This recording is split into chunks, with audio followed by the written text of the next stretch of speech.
목회 안내 세 번째 시간입니다. 오늘 저는 우리 교회가 하는 이 선교 사역과 이 교구 사역에 대한 이야기를 함께 나누려고 합니다. 그리고 오늘 우리에게 주신 이 성경 말씀을 통해서 이 선교 사역과 교구 사역에 우리가 어떠한 마음과 또 태도를 가지고 임해야 할지를 우리가 함께 살펴보는 시간을 가졌으면 좋겠습니다. 자, 오늘 사도행전 1장 8절 말씀을 다시 한번 읽어보도록 하겠습니다. 저희 PPT 다음 거 한번 넘겨주실까요? 한번 같이 읽어보도록 하겠습니다. 오직 성령이 너희에게 임하시면 너희가 권능을 받고 예루살렘과 온 유대와 사마리아와 땅끝까지 이르러 내 증인이 되리라 하시니라. 오늘 말씀은 우리가 가지는 이 선교 사역의 특징에 대해서 이제 세 가지 점을 이야기하고 있습니다. 첫 번째로 이 선교는 이제 우리의 힘과 능력으로 하는 것이 아니라 성령님이 우리와 동행하심으로 하는 것이고, 이 선교의 주체는 바로 하나님이시다라고 하는 것을 말씀해 주고 있습니다. 그리고 두 번째로는 우리가 이 선교를 통해서 이 증인된 삶을 살아가야 한다라고 하는 것입니다. 선교는 예수 그리스도를 증거하는 일이고 우리는 그 증인으로 부름을 받았습니다. 그래서 우리는 나라고 하는 존재 자체가 예수 그리스도를 나타내고 또 드러내는 삶으로 부름받았다라고 하는 사실을 잊지 않아야 할 것입니다. 세 번째로 우리는 이 예루살렘과 온 유대와 사마리아와 땅끝까지 이르러야 한다, 그렇게 이제 말씀하고 계십니다. 이 말씀은 우리의 사역이 복음을 통해서 우리의 지경과 또 지평을 넓혀가야 한다라고 하는 것이죠. 우리가 단순히 갇혀져 있는 또 폐쇄된 공동체로 나아가는 것이 아니라 계속 확장하는 공동체, 그리고 복음을 누군가에게 전파하는 공동체가 되어야 한다라고 하는 것을 이야기해주고 있습니다. 또한 예루살렘, 유다, 사마리아, 여러 가지 땅끝까지 이르러 이렇게 있는 것처럼 우리의 사역의 자리가 정말 다양한 사역의 자리가 있다라고 하는 것을 또한 오늘 말씀은 우리에게 이야기해주고 있습니다. 자, 그렇게 우리 교회의 이 선교 사역을 한번 그러면 살펴보도록 하겠습니다. 우리 교회는 크게 이 세 가지 선교 사역을 하고 있다라고 말할 수 있는데요. 우리 한번 PPT를 보여주실까요? 우리 세 개의 사역이 있습니다. 그래서 국내 선교 있고 또 국외 선교 있고 우리가 기관 선교, 이렇게 크게 세 종류의 선교 사역을 하고 있습니다. 자, 그리고 다음을 보시면 저희가 하고 있는 이 국내 선교 사역, 우리 교회가 후원하고 또 지원하고 있는 이 교회의 이름입니다. 교회 총 9개인데요. 광덕교회, 또 도명희망교회, 신덕교회, 안중주한교회, 웃는교회, 이밤성은교회, 장암교회, 주한교회, 한마음 베델교회, 이런 교회들을 우리가 돕고 있다라고 하는 것이죠. 그래서 지금은 이제 코로나로 인해서 우리 교회가 이제 선교비만 지원하고 있는 그런 상황이지만, 이 상황에 따라서는 저희가 이제 국내 선교는 1박 2일이나 또 2박 3일의 일정을 가지고 이제 국내 비전 트립을 진행하여서 우리가 돕고 있는 이 교회들을 방문하려고 그렇게 예정 중에 있습니다. 그리고 이제 우리 교회는 이제 국내 선교뿐만 아니라 이제 국외 선교도, 해외 선교도 진행하고 있습니다. 그래서 우리가 지원하고 있는 이 해외 선교지는 이제 세 군데가 있습니다. 그래서 태국, 부룬디, 일본 선교를 하고 있습니다. 그래서 태국에는 이 반과 렉 선교사를 우리가 돕고 있고, 또 그리고 이 통화창 교회를 우리가 돕고 있습니다. 그리고 부룬디에는 얼마 전에 다녀가신 우리 한상훈 선교사님을 우리가 돕고 있고, 또 일본은 이원중 선교사님을 우리가 돕고 있습니다. 해외 선교는 지금 이 코로나로 인해서 하늘길이 막혀 있기 때문에 선교 후원을 통해서만 돕고 있지만, 이제 코로나가 진정되고 이제 하늘길이 다시 열리게 되면 이 단기 선교를 통해서 직접 이 선교지에 이르는 그런 사역을 우리가 진행하려고 합니다. 특별히 우리 교회가 이제 중심적으로 하고 있는 사역 중에는 이제 느헤미야 프로젝트가 있습니다. 느헤미야 프로젝트는 태국의 교회를 세우는 일을 이제 감당하고 있는데, 제가 이제 교회에 새롭게 부임해서 이제 굉장히 감동했던 것 중에 하나가 바로 이 느헤미야 프로젝트였습니다. 여러 가지 우여곡절이 있었음에도 교회에서 이제 선교의 끈을 놓지 않고서 계속해서 후원하고 또 느헤미야와 같이 무너진 성벽을 다시 세우는 사역을 진행하는 것을 보고서 예수님의 마음을 가지고 사역한다라고 하는 것, 정말 때로는 시련과 아픔이 있지만 그것을 딛고서 끝까지 사랑하는 일을 포기하지 않고 또 선교하는 일을 포기하지 않는 것을 우리 교회가 이 느헤미야 프로젝트를 통해서 실천하는 것을 보고서 굉장히 감동을 받았었습니다. 우리가 이 사역을 정말 잘 감당함으로 인해서 우리 이 선교 사역을 통해 예수 그리스도의 모습이 우리의 교회 사역 가운데 계속해서 나타날 수 있었으면 좋겠습니다. 자, 우리 교회가 감당하고 있는 또한 기관 사역이 있습니다. 다시 한번 PPT를 보여주실까요? 네. 그래서 교통문화선교협의회, 또 기아대책협의회, 청경포럼, 범양선교회, 보성여중교목실, 또 하나복 네트워크, 한국기독교 군선교연합회, 하나봉사회 등 이런 선교 단체들을 우리가 또 여러 기관들을 이제 돕고 있습니다. 이 선교라고 하는 것이 단순히 이제 교회만을 돕는 것에서 이제 국한되는 것은 아니다라고 말할 수 있습니다. 여러분, 우리나라의 선교사들이 처음 들어왔을 때 교회만 세운 것이 아니라 이제 학교도 세우고 또 병원도 세워서 우리나라 땅에 있는 많은 사람들을 또 여러 삶의 여건들을 이제 개선시켜 주었던 것을 우리가 역사를 통해서 잘 알고 있습니다. 그런 것처럼 교회도 교회 사역만 할 뿐만 아니라 또 각 기관들, 또 여러 사회 기관들을 도움으로 인해서 그 안에서 또 복음이 전파될 수 있도록 하는 사역을 감당하는 것이 바로 이제 교회의 역할이다라고 그렇게 말할 수 있고, 또 우리 교회가 그렇게 동참하고 있다라고 하는 것을 여러분들도 잘 알아주셨으면 좋겠습니다. 자, 우리 두 번째로는 이제 교구 사역입니다. PPT 한번 다시 보여주실까요? 네, 교구 사역은 저희가 이제 구역 사역을 이제 중심으로 이제 구역장 교육 및 또 구역 돌봄을 주로 중점적으로 이제 하고 있습니다. 그리고 이제 여러 가지 경조사에 이제 참여해가지고 위로와 또 축하와 격려와 섬김과 돌봄을 하는 사역이 이제 바로 이제 교구 사역이다라고 이렇게 말할 수 있습니다. 그래서 오늘 그리고 제가 담당하고 있는 사역 중에는 이제 노년부 사역도 있는데요. 이제 코로나로 인해서 노년부 사역이 잠정 중단되어서 여러 가지 좀 어려운 여건 가운데 놓여 있지만 이제 노년부 사역을 통해서는 뭐 웃음 치료, 치아 관리, 명화 감상, 종이 접기, 성경 퀴즈 대회, 노래 교실, 레크레이션 등을 통해서 이제 노년부에 속한 어르신들이 자기 성장과 나눔의 기회를 갖기 위해서 이제 노력하고 있다라고 한 것도 말씀드리도록 하겠습니다. 자, 오늘 제가 두 번째로 이제 정한 본문은 요한복음 10장 11절에서 18절 말씀입니다.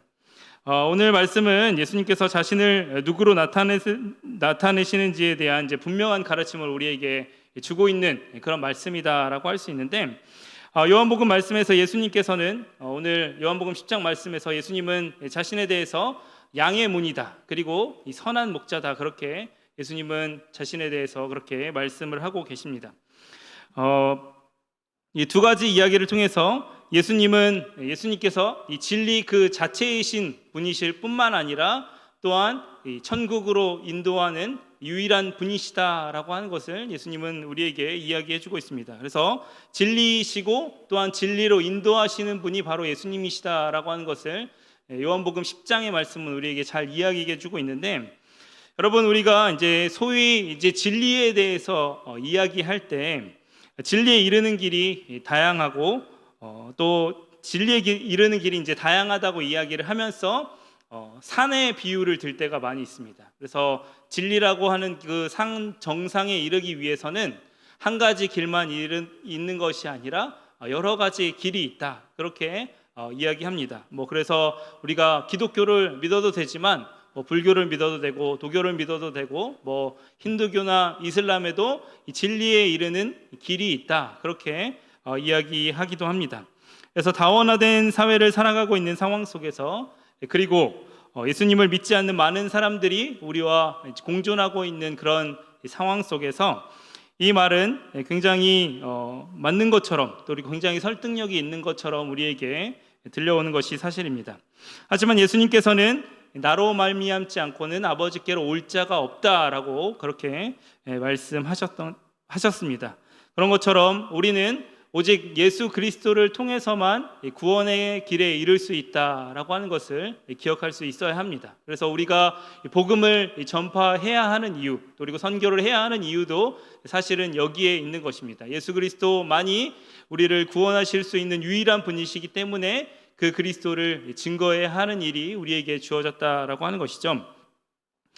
여러분, 양의 우리로 들어가는 길, 또 그리고 길은, 즉 천국으로 들어가는 길은 양의 문이신 오직 예수님을 통해서만 가능하다라고 하는 것을 우리가 기억하고 우리가 주님을 전파하는 일에 소홀히 하지 않았으면 좋겠습니다.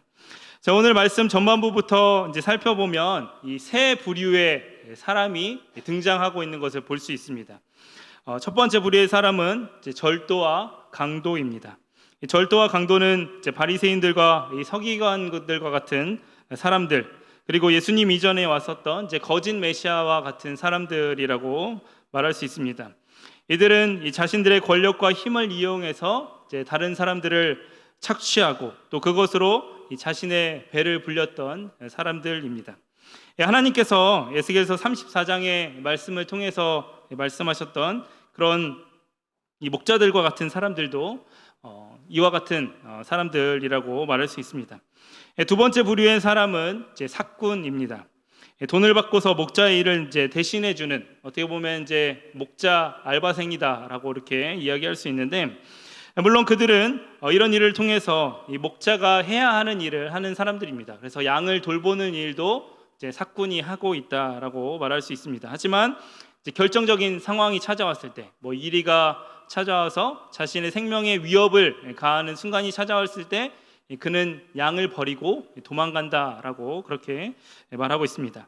왜냐하면 그들의 중심에는 양이 있는 것이 아니라 자기의 생명이 먼저 있고, 또 그리고 그들의 목적은 양을 살리는 데 있는 것이 아니라 돈을 버는 데 있기 때문에 그러한 행동을 한다라고 이야기합니다. 그리고 세 번째로는 이제 선한 목자가 있습니다. 여러분, 선한 목자는 양이 누구인지를 알고 아는 사람입니다. 그래서 이 팔레스타인 지역의 이 목자들의 모습을 보면은 이 목자들이 양을 애칭으로 부르는 경우가 있다고 합니다. 그만큼 이 양과 이 목자는 아주 가까운 사이다라고 하는 것이죠. 그리고 이제 목자와 양과 관련해서 전해지는 이야기 중에는 이런 이야기가 있습니다. 이제 팔레스타인 지역에 전쟁이 나가지고 이제 군인들이 그 마을에 있는 양을 한 군데다가 모아넣었던 적이 있었다고 합니다.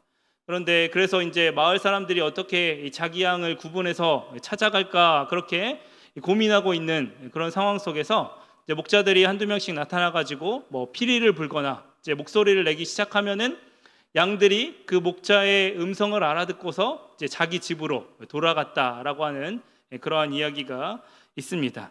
그런 것처럼 목자와 양은 서로 인격적인 관계로 이제 묶여져 있다라고 하는 것이죠. 서로의 음성을 알아듣고 또 구분하는 그러한 사이가 바로 이제 목자와 양의 관계라고 하는 것입니다.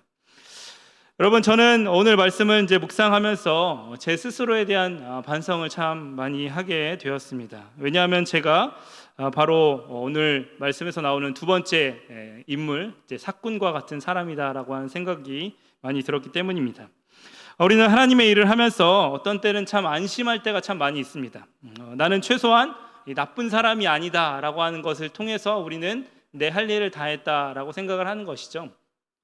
그래서 우리가 절도와 강도와 같은 일을 하지 않았기 때문에 나는 예수님 보시기에 좋은 사람이다라는 생각을 하면서 살아갑니다.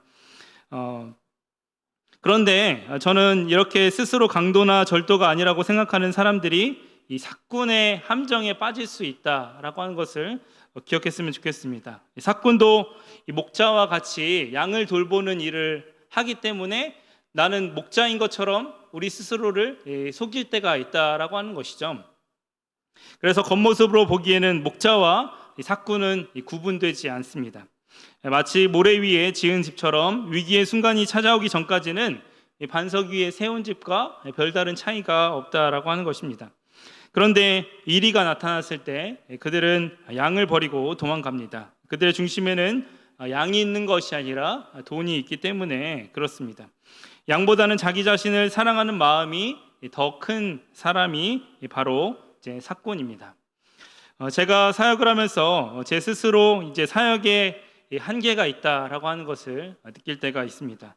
분명 여러 가지 면에서 잘한다는 이야기도 듣고 또 종종 칭찬도 듣긴 하는데 제 마음 한켠 가운데 왜 내 사역 가운데에는 능력이 나타나지 않을 것인가 라는 그런 생각을 가질 때가 있었습니다. 그런데 오늘 말씀은 이런 제 의문에 대해서 답을 주는 그런 말씀과도 같았습니다. 그것은 제가 죽지 않았기 때문에 그리고 양을 위한 희생이 없었기 때문에 제 사역 가운데는 능력이 나타나지 않았던 것이었습니다. 우리 다 같이 요한복음 12장 24절 말씀 한번 같이 읽어보도록 할까요? 네, PPT에 나와 있습니다. 한번 같이 읽어보겠습니다. 시작. 내가 진실로 진실로 너희에게 이르노니 한 알의 밀이 땅에 떨어져 죽지 아니하면 한 알 그대로 있고 죽으면 많은 열매를 맺느니라. 여러분, 이 티핑 포인트라고 하는 말이 있습니다. 우리말로는 이제 임계점이라는 말인데요. 어떤 상황이 처음에는 미미하게 이제 진행이 되다가 어느 순간에 갑자기 모든 것이 급격히 변화되기 시작하는 이 극적인 순간이 이제 바로 이제 티핑 포인트, 임계점이라고 말할 수 있습니다. 그래서 쉬운 예를 들면 이제 물이 이제 99도에서는 끓지 않다가 100도가 되는 순간에 이제 끓어오르는 것과 같은 것이 이제 바로 티핑 포인트다라고 할 수 있는데, 여러분 우리의 헌신에도 이 능력이 나타나려고 한다면 바로 이 티핑 포인트를 넘어설 수 있어야 하는 것입니다. 우리의 수고와 헌신에 희생이 있어야 한다라고 하는 것이죠. 죽음이 있어야 한다라고 하는 것입니다. 대충 우리가 이 정도 했으면 됐다라고 하는 것이 아니라 우리가 정말 완전히 죽어서 썩어질 때 그 위에 하나님께서 열매를 맺게 하신다라고 하는 것이죠. 여러분, 우리가 이 삭군의 함정에 빠져서 나는 이만큼 했는데 왜 아무런 일이 일어나지 않느냐고 투덜대는 것이 아니라 목자와 같은 헌신으로 나아감으로 예수 그리스도의 능력이 저와 여러분들의 삶에 나타날 수 있기를 간절히 바랍니다. 여러분, 그렇다면 우리가 이제 선한 목자와 같은 예수님을 따라서 이제 선교와 또 교구의 사역을 잘하기 위해서는 어떻게 해야 할까요? 그 첫 번째는 우리가 분별력을 가진 사람이 될 수 있어야 합니다. 14절 말씀입니다. 나는 선한 목자라 나는 내 양을 알고 양도 나를 아는 것이. 여러분, 선한 목자는 양을 안다라고 말씀하고 계십니다. 그리고 양도 목자를 안다라고 그렇게 말씀하십니다. 여러분, 이렇게 양이 목자와의 관계 속에서 목자를 알 수 있는 이유는 무엇일까요? 그것은 양이 목자와 이제 지속적인 관계를 유지하기 때문에 그렇습니다. 우리 또한 하나님과의 이 지속적인 관계를 통해서 목자의 음성을 또 그리고 그렇지 않은 사람의 음성을 구분할 수 있는 사람이 되어야 합니다. 우리가 분별력을 갖춘 사람이 되기 위해서는 이 하나님과의 지속적인 관계성이 필요하다라고 하는 것을 우리가 기억할 수 있기를 바랍니다. 여러분, 우리는 이 복음을 전파하는 사람으로 이제 부름을 받았습니다. 예수 그리스도를 전파하고 또 예수 그리스도를 나타내는 사람으로 우리가 부름을 받았다라고 하는 것이죠. 그런데 우리가 예수 그리스도를 전하는 사람으로 이제 부름을 받았는데, 우리가 스스로 생각할 때 여러분들은 예수님을 잘 알고 계십니까? 우리가 예수를 믿기만 하면은 그것을 가지고 다른 사람들에게 복음을 전파할 수 있다라고 그렇게 생각합니다. 우리가 그냥 예수를 믿기만 하면 이제 그것으로 이제 다른 사람에게도 이제 복음을 전파할 수 있다, 그렇게 생각하지만 여러분, 우리에게는 예수님을 언제나 계속해서 알아가야 하고 또 예수님을 새롭게 만나야 하는 그러한 것들이 우리의 삶의 여정의 과제로 늘 남아있다라고 하는 것을 우리가 기억할 수 있기를 바랍니다.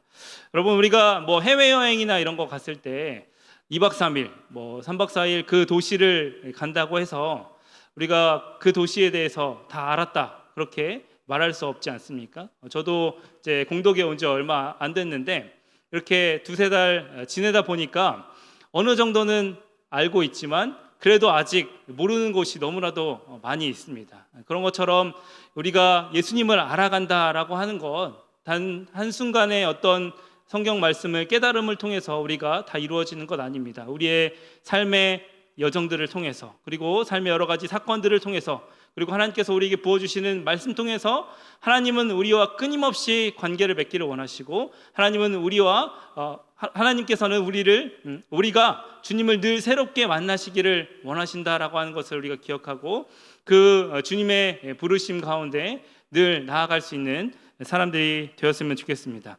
여러분, 이 사회에서도 이 어느 직업군에 이제 종사하다 보면, 여러 해를 지나다 보면 자신이 배웠던 교육 과정과 또 많이 바뀌고, 또 여러 사회 상황도 바뀌기 때문에 새로운 정보들이 많이 들어와서 자신이 처음에 배웠던 것과는 아주 다른 상황에 직면할 때가 있습니다. 그래서 그런 사람들에게 필요한 것이 이제 직업에 있어서도 이 재교육 과정이 중요하다라고 하는 것을 이제 사람들도 이제 많이 이야기를 합니다.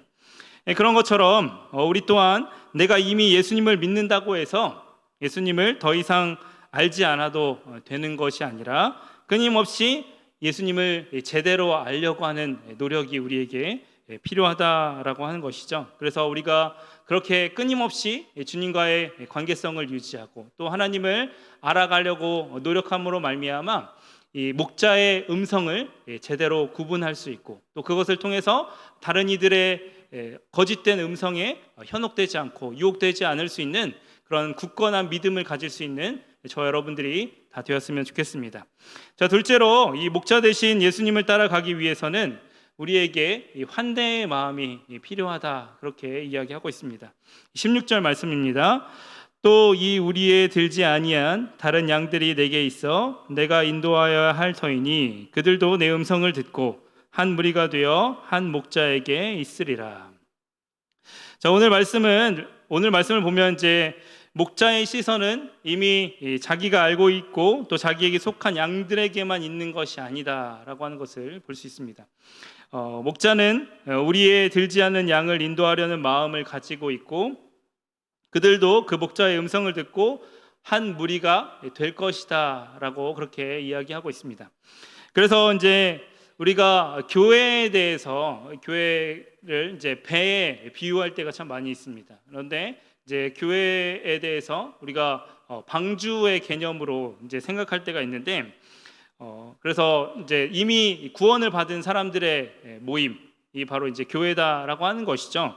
하지만 이 방주의 개념이 아니라 교회에 대한 이미지 중에는 이제 구조선의 이미지를 사용할 때도 있습니다.